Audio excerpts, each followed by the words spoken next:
Ya hanya perempuan cerdas yang melakukan itu. Karena dia perempuan yang kaya raya. Ratu Kalinyamat menjalarkan pengertian baru tentang apa itu kebangsaan. Ini adalah strategi global supaya kita nggak bangga sama tanah air. Kepahlawanan Ratu Kalinyamat kami atau kita usulkan dalam rangka meraih kebanggaan itu. Poros maritim ini akan nggak punya dasar kalau kita nggak punya sandaran di belakang.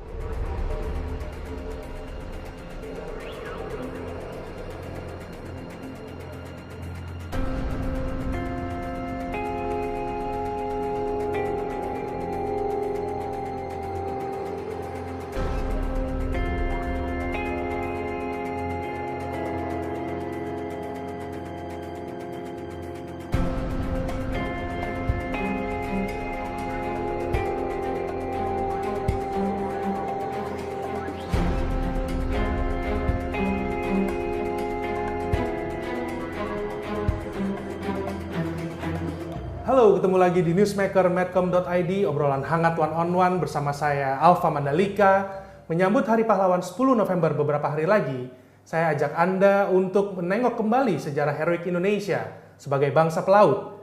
Di zaman Sriwijaya hingga Majapahit, kejayaan maritim Indonesia terekam sejarah dunia. Kemudian, di zaman kolonial bangsa Eropa di Indonesia, kehebatan maritim Indonesia juga tidak pudar. Perlawanan maritim kepada penjajah terus terjadi. Hebatnya, salah satu tokoh sejarah dalam kebesaran bangsa maritim kita adalah seorang perempuan, yakni Ratu Kalinyamat. Kisah heroik Ratu Kalinyamat dari Jepara melawan Portugis di sekitar tahun 1565 hingga 1573 inilah yang menginspirasi masyarakat agar Ratu Kalinyamat diangkat sebagai pahlawan nasional. Nah, untuk lebih mendalami siapa sebenarnya sosok Ratu Kalinyamat ini, telah hadir bersama kita tokoh budaya sekaligus tim pusat kajian Ratu Kalinyamat Yayasan Dharma Bakti Lestari, Pak Sujiwo Tejo. Selamat sore, Pak Sujiwo Tejo. Selamat sore, Alfa. Terima, Perkenalanmu mengerikan. Baik, terima kasih Pak atas waktunya ya Pak. Ya, ya. Baik Pak Sujiwo Tejo, langsung aja nih Newsmaker kali ini dalam rangka Hari Pahlawan 10 November nih Pak. Sesuai dengan visi Indonesia sebagai poros maritim dunia, Newsmaker mengangkat sosok Ratu Kalinyamat, pemimpin Jepara dari abad 16 saat melawan Portugis. Nah, sebagai pembuka Pak, agar masyarakat juga lebih mengetahui sosok Ratu Kalinyamat ini, bisa digambarkan Pak, seperti apa sosok Ratu Kalinyamat ini? Silakan Pak Sujiwo. Ya kalau aku katakan misalnya, Ya. Ratu Kalinyamat adalah seorang ratu perempuan yang ahli silat. Jurus silatnya namanya Rok-Rok Azem. Yang dipercaya sekali menggedruk bumi, menginjak bumi 3 kali, maka musuh-musuhnya akan rontok. Ayo percaya atau tidak orang-orang? Ratu Kalinyamat adalah seorang ratu di Jepara yang bisa menghimpun orang-orang Banten, orang-orang Cirebon, dan lain-lain untuk mengirim bala bantuannya ke Malaka, untuk ke Portugis, menyerang Portugis, ke Johor juga, ke Maluku, ke Ternate, dengan ribuan bala tentara dan ratusan perahu jung waktu itu istilahnya. Yang ketebalannya sampai 60 cm. Itu menurut sejarawan. Ini temuan-temuan baru. Karena kan untuk mengusulkan beliau sebagai pahlawan kan harus ada bukti ilmiahnya. Nah, bukti ilmiahnya sekarang dilengkapi dengan temuan-temuan dari Portugis. Oke, sekarang orang akan percaya nggak? Tejo itu ngocol aja, nyabel aja. Gimana coba? Kan tadi sudah ada temuan-temuan juga kan tadi Pak. Jadi setidaknya juga statement dari Pak Sujiwo juga menguatkan gitu Pak. Mas Alfa, saya nggak sama Sayyidina Ali. Bahwa Alfa nggak perlu menjelaskan apapun tentang Alfa karena musuh-musuh Alfa nggak akan percaya. Sementara para pengagum Alfa udah nggak perlu penjelasan itu. Loh, kok bisa mengirim sampai 15-an ribu tentara armada itu? Padahal penduduk Jepara waktu itu 3.000. Ya hanya perempuan cerdas yang melakukan itu. Karena dia perempuan yang kaya raya.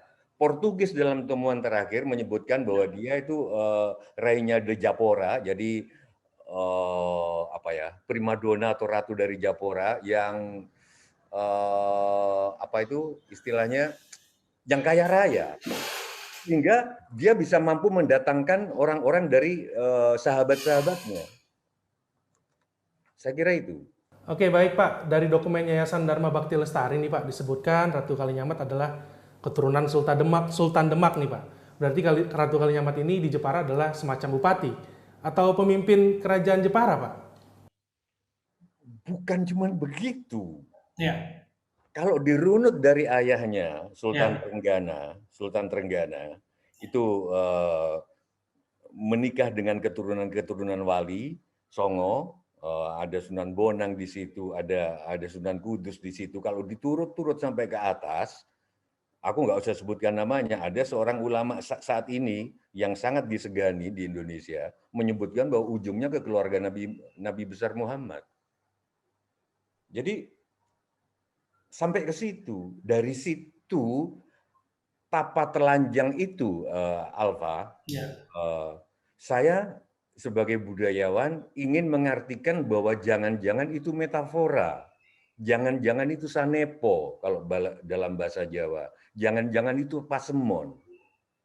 Kalau misalkan Alfa itu kebakaran sekarang, semoga tidak, total kebakaran, mobil kebakaran, semuanya kebakaran, istilah pada zaman itu Alfa wis mudo, Alfa sudah telanjang. Jadi jangan-jangan yang disebut tapa muda di sini adalah tapa zuhud, dia kaya raya, tapi sudah mengikhlaskan hartanya untuk kepentingan sesama. Itu yang aku bisa jelaskan. Karena garis keturunannya bahkan kalau dari ibunya itu bisa ke Kanjeng Nabi. Kalau dari bapaknya ke Brawijaya, itu raja terakhir Majapahit, Brawijaya V. Iya. Masa sih orang, dan sampai sekarang makamnya di Mantingan itu diziarahi oleh banyak ulama. Masa sih kalau dia tapa telanjang sampai segitunya? Itu aja sih pertanyaan saya. Tapi Oke. ini pasti orang nggak percaya. Baik Pak Sujiwo, dari dokumen Yayasan Dharma Bakti Lestari lagi nih Pak, disebutkan Ratu Kalinyamat adalah Rainha de Jepara. Apa maksudnya Pak Sujiwo? Siapa yang memberi gelar Rainha de Jepara itu ya Pak? Itu sebuah dokumen dari Kudus kan, bukan semacam primadona ya. Rainha de Japora itu Oh, artinya oke. sebuah bintang perempuan, ya, semacam Cleopatra gitu. Bahkan menurut aku lebih hebat dari Cleopatra. Cleopatra hanya menghimpun dua raja, Julius Caesar sama siapa dari Inggris itu. Ini 5 kerajaan dari Banten, Cirebon, Lawe, Tanjung Pura, ada banyak lagi, digabung, dia bisa gabungkan. Ini sebetulnya kalau kita teliti, kita bisa, ini lebih hebat dari Cleopatra. Saya kira begitu. Baik Pak Sujiwo. Nah, Ratu Kalinyamat juga disebutkan nih Pak berhasil mengangkat Jepara secara ekonomi, militer dan politik nih Pak. Nah, bisa digambarkan nih Pak seperti apa Jepara pada masa itu ya Pak? Sekali lagi kalau aku salah, tolong dikoreksi Ya, ke sejarawan, bisa ke Mbak Koni Rahagundi Bakri, bisa ke Mas Profesor Ratno Lukito. Saya cuma sebagai kebudayaan di sini ya. lebih gini. Mudah-mudahan kalau akan saya katakan ini bahwa waktu itu Jepara sudah ada ukiran, sudah ada produk kain, sudah ada produk senjata, sudah ada bahkan kapalnya ketebalannya itu 60 cm dan ratusan ton ya DWT-nya itu. Bayangkan kalau 300 perahu bisa mengangkat 15.000 prajurit, kamu bisa bayangkan berapa kapasitasnya tiap satu perahu. Nah, mudah-mudahan orang masih bisa percaya itu. Jadi begini, waktu itu Jepara juga ekspor beras. Nah, kenapa? Ketika beras untuk melumpuhkan Malaka yang dikuasai Portugis, misalnya beras ditunda impornya, Ya. ekspornya. Jadi begini, misalnya perdagangan kayak rempah-rempah dari samudera, dari Hindia Barat, semacam kayu manis dan lain sebagainya itu ditukar misalkan dengan manik-manik dari gelas, kerajinan Jepara waktu itu, juga dengan beras. Jadi Ratu Kalinyamat kaya raya dari situ. Tapi mungkin aku izinkan ngomong begini.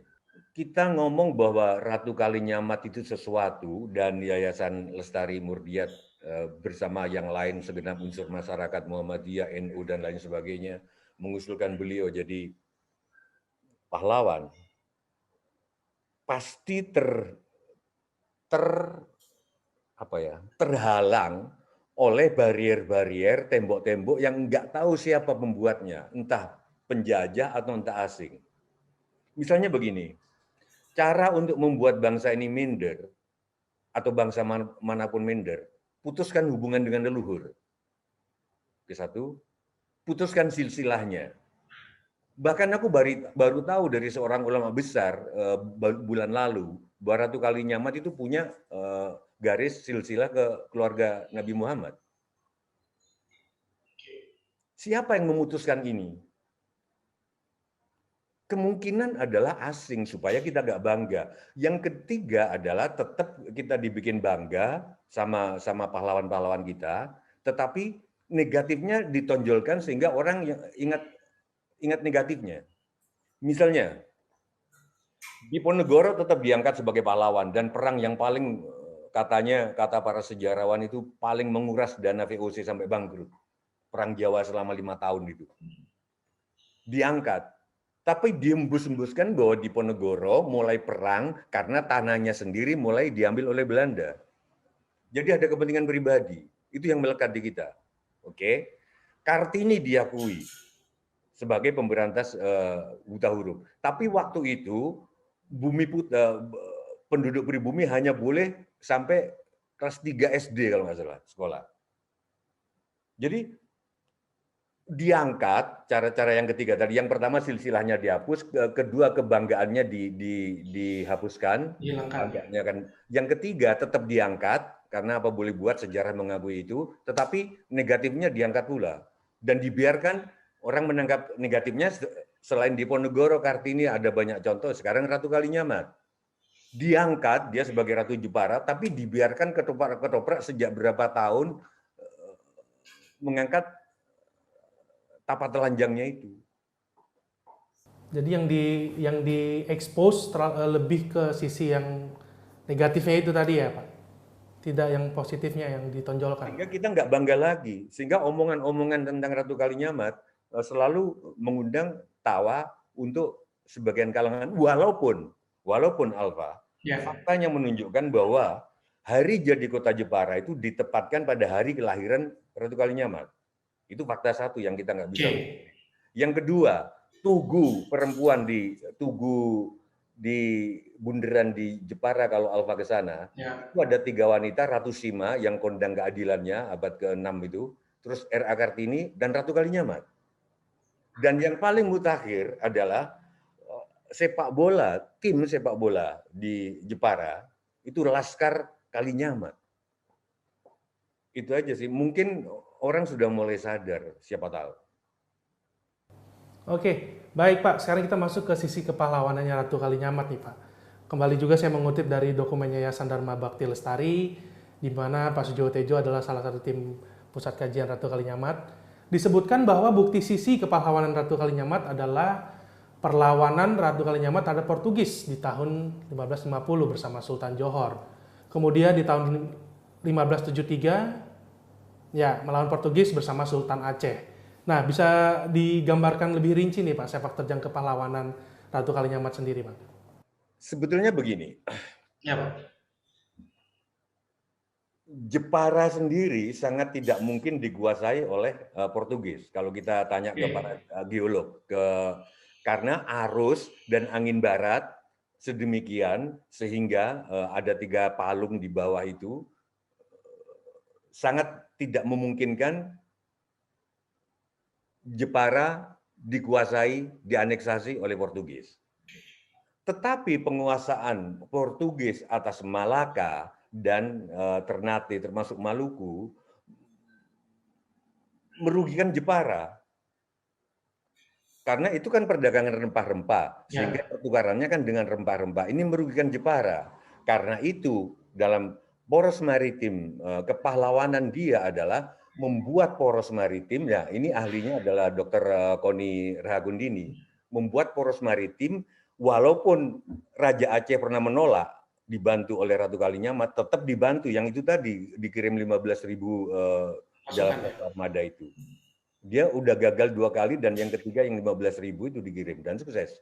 Jadi kepahlawanan beliau menurut aku adalah membuat kita bersatu waktu itu timur dan baratnya Aceh Ternate untuk mulai punya kesadaran kawasan yang sekarang disebut ASEAN. Gitu loh. Waktu itu dia sudah mikir itu. Sebetulnya Portugis nggak nyentuh-nyentuh Jepara sebetulnya. Jadi begitu, Mas Alfa. Oke, Pak Sujiwo, dalam dokumen juga Yayasan Dharma Bakti Lestari juga disebutkan perlawanan Ratu Kalinyamat kepada Portugis di abad 16 itu tercatat dalam berbagai jurnal-jurnal ekspedisi ya Pak, bangsa-bangsa Eropa.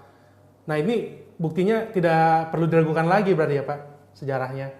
Ada satu lagi, sehingga dia bahkan seorang raja yang nggak perlu aku sebut, yang bekerja sama dengan Portugis waktu itu, dilawan juga oleh Ratu Kalinyamat dengan dia membantu suku bangsa Hitu di kawasan Maluku. Jadi dia juga memerangi orang dalam negeri yang berkoalisi dengan penjajah asing. Jadi definisi dari orang pribumi waktu itu bukan yang asli pribumi, tapi siapapun yang tidak memihak kepentingan asing itulah pribumi. Saya kira Ratu Kalinyamat menjalarkan pengertian baru tentang apa itu kebangsaan. Jadi bangsa itu bukan fisiknya. Orang Jawa pun kalau dia memihak asing, dia nggak musuh. Dan menurut aku, nggak tahu, mudah-mudahan ini. Tetapi sekarang misalnya, saya kasih informasi, Ketoprak Balekambang yang dengan Bakar Production yang di YouTube itu, mulai mengangkat Ratu Kalinyamat juga, akan mengangkat Ratu Kalinyamat juga, rencana tayang perdana nanti di 10 November ini. Jadi kalau ini terjadi, ini lompatan luar biasa, ini kelompok Ketoprak yang pertama sejak ratusan tahun mengangkat Kalinyamat dari sisi lain. Saya kira itu. Oke, menarik ditunggu juga nih Pak, bagaimana nanti tanggal 10 ya Pak ya, mengangkat sosok Ratu Kalinyamat. Baik Pak, nah sosok kepahlawan Ratu Kalinyamat ini juga kan selain terekam dalam jurnal ekspedisi bangsa Eropa, apakah betul nih Pak terekam juga dalam buku-buku kuno Babat Jawa Pak? Ada di Babat Tanah Jawi, ada yang mainstream itu, tapi ya itu tadi bahwa dia bersekongkol membunuh Arya Penangsang, saudara sepupunya sendiri. Karena dendam, karena Arya Penangsang membunuh Sultan Hadirin. Hadirin itu suaminya. Arya Penangsang dibantu oleh Sunan Kudus waktu itu. Yang orang lupa, pada waktu itu sebetulnya bukan dendam pribadi. Ini dendam yang sifatnya politis. Keadaan politis waktu itu sedemikian gawat sehingga ada pengaruh termasuk Syiah Sunni dan lain sebagainya. Aku nggak bisa jabarkan di sini, nah nanti sensitif, tapi kira-kira ini sebetulnya bukan persoalan pribadi karena suaminya dibunuh. Sampai dia katanya tapa telanjang itu tadi untuk membunuh Arya Penangsang. Dan kebetulan Arya Penangsang dibunuh oleh iparnya yaitu Jaka Tingkir, kira-kira iparnya Ratu Kalinyamat. Jadi mungkin pertanyaannya gini, Alfa.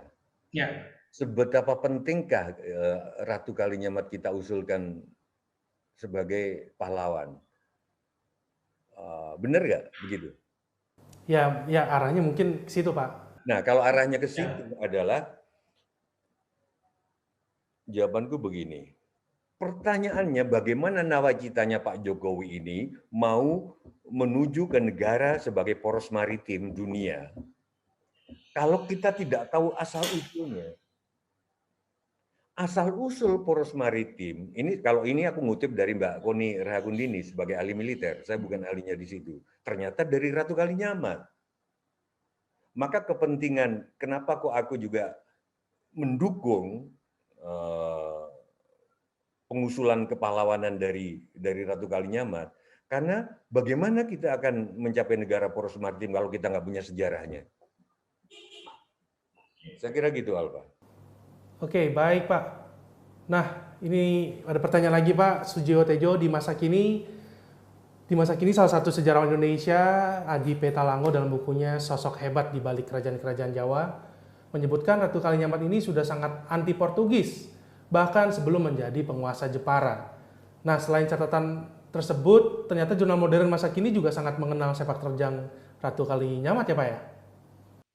Sangat mengenal, tapi itu tadi. Kalau orang sudah, aku juga baca buku itu. Kalau orang sudah percayanya bahwa Kalinyamat ini lekat dengan pesugihan, kalau mau kaya, kamu datanglah ke petilasan pemandian Ratu Kalinyamat. Yang dicurigai itu bukan petilasannya, karena jauh dari Jepara waktu itu, untuk ukuran waktu itu. Jadi di daerah Jepara, kalau kamu mau ke daerah Purwodadi, itu ada sendang yang dipercaya kalau berendam di situ kamu bisa kaya. Kalau kamu seorang PSK, kamu akan lebih kaya lagi. Nah, cerita apapun tentang, saya kira kok aku begini ya, Alfa, kita pelan-pelan deh ngomong sama masyarakat. Kalau nggak pelan-pelan langsung dibombardir dengan data-data yang mengagetkan tentang Ratu Kalinyamat, termasuk bahwa ternyata dia pesilat, bahwa ternyata dia lebih dikenal sebagai orang yang balung gede. Jadi balung gede itu dalam istilah Jawa, perempuan balung gede itu perempuan tapi kayak laki. Itu balung gede. Nah, bagaimana orang bisa percaya? Menurutku melalui seperti yang akan dipentaskan 10 November nanti oleh Ketoprak Balikambang, oleh Ketoprak. Saya kira nanti teman-teman dalang di daerah Pantura, area Sigit Arianto dan Catur Benyek Kuncoro di daerah Jogja juga akan mementaskan ini Ketoprak versi yang non dalam tanda kutip maaf. Saya kira itu. Nah, kenapa kok baru sekarang muncul? Aku sebagai logika kebudayaan saja, yang banyak dicatat, sejarah yang banyak dicatat itu adalah oleh Belanda, catatan-catatan Belanda. Tentu yang dicatat oleh Belanda adalah perlawanan terhadap Belanda. Karena itu kita kenal Imam Bonjol, karena kita kenal Diponegoro, karena itu kita kenal Sisingamangaraja dan lain sebagainya. Ratu Kalinyamat itu melawan Portugis. Sehingga pasti orang nanti sinis, mana catatan Belandanya? Pasti begitu. Saya kira gitu. Oke, Pak Sujiwo, yang paling menarik juga tentu saja saat kontroversi Ratu Kalinyamat bertapa tanpa busana tadi ya Pak, yang sudah disinggung sama Pak Sujiwo. Mengingat Ratu Kalinyamat ini kan sosok dari masa hampir 500 tahun yang lalu. Maka sebagian masyarakat menganggap itu betul adanya, bertapa tanpa busana. Tapi sebagian lagi juga menganggap itu tidak mungkin, sebab Ratu Kalinyamat adalah keturunan Sultan Demak Raden Fatah, yang juga seorang wali. Kalau dari ibunya bisa langsung ke Nabi Muhammad, keluarga Nabi Muhammad. Jadi gimana coba? Dan sampai sekarang makamnya diziarahi oleh banyak ulama. Abah Lutfi Yahya itu waktu masih mudanya hampir tiap malam ke situ, di atas pukul 11 malam. Baik Pak Sujiwo. Nah, Ratu Kalinyamat ini kan penguasa baru penerus Arya Menangsang ya Pak di Kerajaan Jepara. Kurang lebih seperti itu ya Pak ya? Ya Pak, gimana? Ratu Kalinyamat itu penguasa baru penerus Arya Penangsang di Kerajaan Jepara. Dia hak warisnya ada di dia, tapi Arya Penangsang merasa punya hak waris juga. Saya kira gitu. Jadi bukan penerusnya Arya Penangsang. Oke, baik. Dia punya atau ini aku terbersit begini. Jangan-jangan juga, karena seperti halnya wayang, kita terlalu patriarkal, cenderung berorientasi laki-laki. Jangan-jangan tuh. Sehingga setiap ada perempuan yang menonjol, terus ditepis, dialihkan, dienggokkan, pelan, kemudian nggak terasa selama 500 tahun ke masalah seksnya. Padahal dia punya kemampuan strategis. Aku nggak bisa bayangkan, Alfa, pada saat-saat itu, jangan dibayangkan kayak sekarang loh. Banten itu jauh loh, Cirebon itu jauh loh. karena dia juga punya hubungan dengan keluarga Cirebon, dengan Sunan Gunung Jati dan lain sebagainya. Jadi Banten dia juga punya hubungan darah, tapi itu bisa penduduk Jepara cuma 3.000 orang. Ya. Bisa menghimpun 15.000 orang kalau nggak tangguh, dan pasti dia punya telik sandi. Intelijen. Kalau nggak jalan. Walaupun akhirnya juga di akhir hidupnya juga perahunya dengan mungkin operasi intelijen asing juga, perahu-perahunya banyak yang dibakar kan. Oke, baik, itu sudah menggambarkan betapa pengaruhnya Ratu Kalinyamat ya Pak untuk mengumpulkan 15.000 dari hanya 3.000 tadi ya Pak ya, warga Jepara Pak ya. Iya, iya. Iya, iya.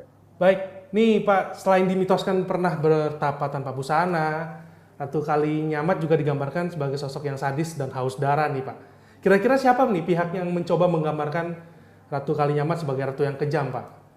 Seperti yang Pak Sujiwo sampaikan kan sebelumnya, banyak orang juga yang tidak setuju atau tidak suka dengan sosok Ratu Kalinyamat gitu Pak. Aku nggak tahu, Alfa. Aku nggak tahu. Ya, Tapi siapa pihak-pihak yang mencoba ya? aku tahu gini, coba. Ya, Kalau kita bangga pada leluhur, Korea lewat.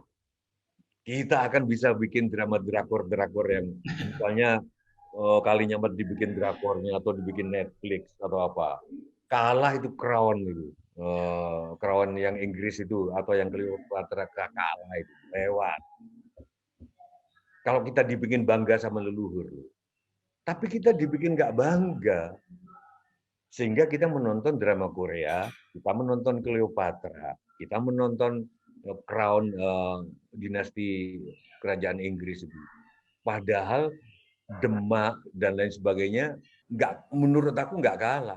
Tapi bahkan orang-orang kita yang lulusan Amerika mungkin kalau disurvei ya hanya 1% yang seperti Ibu Koni Rahakundini Bakri yang bangga sama leluhur. Yang lain-lainnya lihat aja di Twitter. Bahkan ragu Majapahit itu ada nggak sih, mana buktinya? Kalau ada, mana pelabuhannya? Padahal pelabuhan Majapahit itu memang di dalam, di Sungai Brantas. Dan padahal banyak berlaku sedimentasi, pengendapan, gunung api meletus, dan lain sebagainya. Mungkin ada di bawah. Walaupun bukti-bukti kayak sanitasi dan irigasi baik di Trowulan, itu mestinya menunjukkan itu. Tapi dibikin kita nggak percaya, nggak ada itu. Angan-angan. Sriwijaya itu angan-angan, omong kosong. Majapahit itu omong kosong. Bahkan Alfa, yang lebih berat bukan saja Ratu Kalinyamat itu dibilang, maaf kalau aku kasar omongannya, bukan saja itu, bahkan dibilang itu mitos, bahwa itu nggak ada. Jadi usulan kepahlawanan Ratu Kalinyamat sudah 2 kali, ini yang ketiga yang terakhir, dan pihak government bilang buktikan bahwa Kalinyamat bukan mitos. Sampai begitu loh. Walaupun kita kalau mau kasar bisa aja, ya udah government buktikan bahwa dia bukan mitos. Atau buktikan bahwa dia mitos, sorry. Buktikan bahwa Ratu Kalinyamat itu mitos. Sampai begitu. Ya. Nah, ini kalau mau gampangnya yang membuat ini adalah strategi global supaya kita nggak bangga sama tanah air. Bayangkan kalau kita bangga dan ini kita bikin sinetronnya misalnya. Lewat tuh Korea tuh dan kita semua nonton. Penduduk Indonesia itu Alfa, kita kalau bikin sinetron nggak usah pemasaran keluar, ditonton dalam negeri udah balik modal. Kalau kita punya kebanggaan, 270 juta penduduk kita. Katakanlah yang dewasa 100-an juta, itu udah balik modal. Tapi kita dibikin nggak bangga. Kita dibikin bahkan secara teknologi, waktu teknologi metal, teknologi sudah berkembang pada zaman Jepara itu. Tapi kita dibikin nggak kelautan berkembang. Waktu itu belum ada ilmu kelistrikan, tapi nelayan sudah pergi ke melaut dengan sapu hijau yang dibalik untuk menangkal petir. Dari mana teknologi-teknologi seperti itu? Kalau kalian baca surat Centini yang lahir juga di abad-abad Ratu Kalinyamat itu, disebutkan betapa lengkapnya pengobatan herbal. Tapi semua itu dipupus. Pengobatan herbal dibikin kita nggak percaya dan diistilahkan bahwa itu pengobatan alternatif. Pengobatan mainstream adalah rumah sakit, apotek. Padahal kalau kita bangga, apotek itu pengobatan alternatif. Dokter itu alternatif harusnya. Pertama kita herbal. Kita nggak sadar. Cina melakukan itu.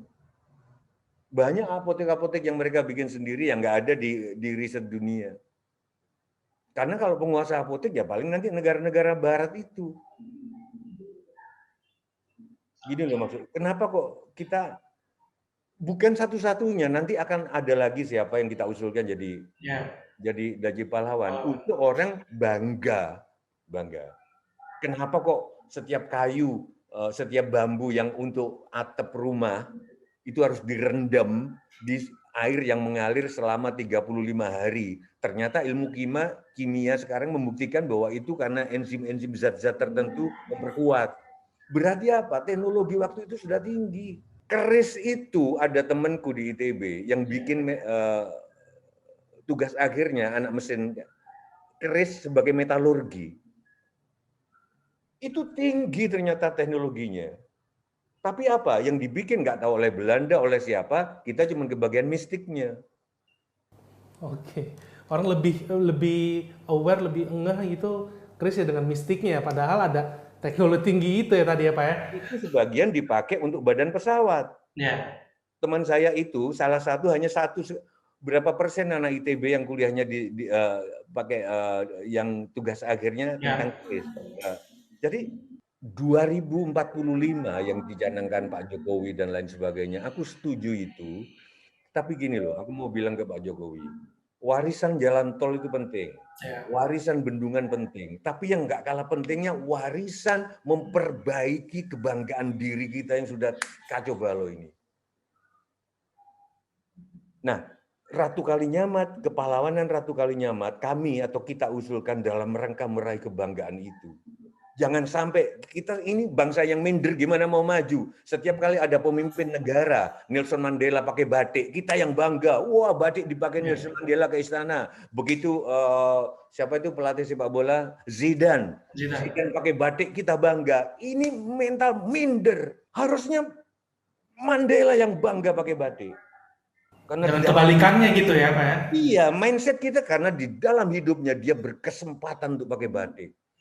Zidane di dalam hidupnya berbanggalah, wahai engkau Zidane, berbanggalah karena dalam hidupmu engkau sempat pakai batik. Yang aku mongkok beberapa tahun yang lalu, Richard Gere, bintang Hollywood pernah ke Borobudur. Beberapa penyiar yang mudah-mudahan bukan kamu waktu itu belum lahir mungkin, bilang dengan bangga Borobudur dikunjungi oleh bintang Hollywood Richard Gere. Matamu. Kalau menurutku Richard Gere yang harus bangga. Pernah singgah ke Borobudur. Iya. Mindset ini harus dibalik kalau kita mau menuju 2045. Banyak teknologi kita yang harus diteliti dan kita bisa ke situ kok antara lain. Termasuk sapu hijau tadi untuk menangkal petir. Oke, baik Pak Sujio. Nah, apakah ada mitos-mitos kontroversial lain yang dialamat ke Ratu Kalinyamat, Pak? Yang perlu diklarifikasi lagi nih, Pak? Sebagai tim kajian Ratu Kalinyamat, Pak. Silakan, Pak. Bahwa dia mendendam atas pembunuh suaminya, Pangeran Hadirin. Oh ya, kenapa disebut Hadirin? Karena dia orang luar. Menunjukkan bahwa waktu itu Jepara terbuka. Ayahnya itu Raden Trenggono itu. Bukan Menteri Kelautan sekarang loh ya. Tapi Trenggono itu terbuka. Makanya disebut Sunan Hadirin yang hadir. Pembunuhan itu konteksnya sangat politik.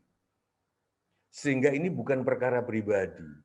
Yang aku mau sampaikan, oke, dia dendam, tetapi dendamnya sangat manusiawi karena tidak pribadi.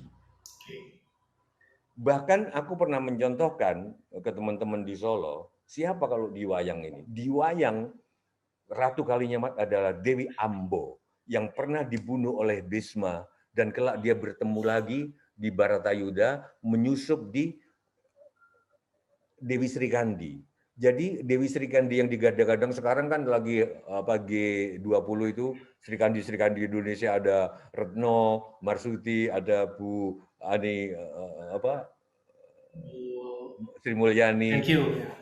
Disebut Srikandi. Orang salah kaprah juga. Sebetulnya yang sakti bukan Srikandi, tapi Srikandi waktu maju di Baratayuda kesusupan Dewi Ambo kepada Bisma.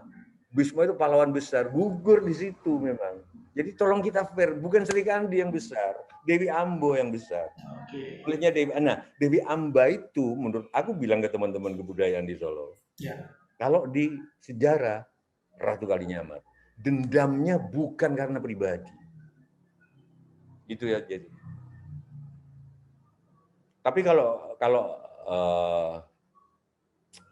Alfa sempat ngobrol-ngobrol sama Habib Lutfi Yahya, konflik politik di Demak waktu itu, di Jepara waktu itu, sama bahkan melebihi konstelasi kepentingan politik saat ini.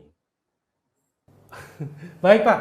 Nah Pak, sebagai penutup nih Pak, silakan nih Pak Sujiwo Tejo, harapan Anda untuk mewakili masyarakat yang menghormati Ratu Kalinyamat, agar Ratu Kalinyamat ini termasuk salah satu pahlawan nasional ya Pak ya. Seperti apa yang harus dilakukan untuk memenuhi syarat Ratu Kalinyamat sebagai pahlawan nasional Pak? Ya, harapan saya Ratu Kalinyamat untuk yang ketiga kalinya usulan sebagai pahlawan nasional ini diterima. Kalau enggak, ya enggak apa-apa. Yang penting dunia batin masyarakat sudah berubah. Contohnya ketoprak Kambang dan mementaskan itu, dan nanti beberapa dalang di Pantura dan di Jogja akan mementaskan itu juga. Nggak apa-apa kalau government nggak mau mengakui, gitu loh. Rhoma Irama mungkin juga nggak diakui sama government, tapi juga diakui sama masyarakat. Biarin aja kalau aku gitu. Dan bagi aku, Alfa, masa depan kita tidak ada di depan. Masa depan kita ada di belakang, yaitu segala peninggalan leluhur yang kita olah lagi dengan metabolisme kreatif. Kepemimpinan Ratu Kalinyamat sebagai penggagas poros maritim kawasan ketika itu, bisa kita olah lagi, kita pelajari bagaimana dia caranya, bagaimana dia menghimpun kekuatan kawasan untuk kita terapkan di Nawacita saat ini. Kalau enggak, aku enggak yakin Nawacita bisa jalan, karena berarti sesuatu yang berlangsung tanpa sejarah. Kalau Alfa sekarang jadi penyiar, mungkin bapaknya bukan penyiar, mungkin ibunya bukan, kakeknya bukan penyiar, tapi pasti buyutnya ada yang tukang cerita. Coba aja, ada yang tukang sastra tutur. Seorang yang sekarang jadi guru, mungkin bapaknya bukan guru, mungkin buyut atau kakeknya. Aku, buyutku adalah seorang dalang, gitu. Gak ada yang ujuk-ujuk. Terima kasih.